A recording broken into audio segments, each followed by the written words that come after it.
हर तोर सपना आवे, लगथे तय मोर संसार, लगथे तय मोर संसार।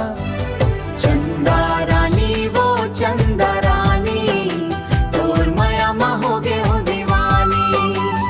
आजा संगी हाथ पकड़ ले, लिख दे वो प्रेम कहानी।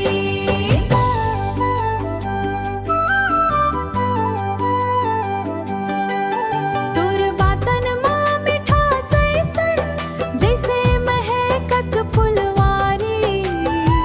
तोर संग जीना मोर सपना, तय हवस मोर चंदा रानी, तय हवस मोर चंदा रानी।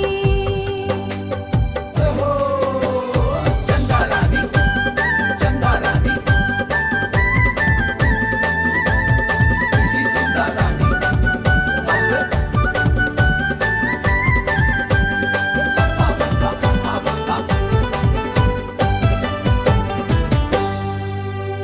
संगी संग चलबो जिंदगी भर, नहीं छोड़बो एक दूजे के हाथ। माया के रंग माँ रंग जाबो, माया के रंग में रंग जाबो।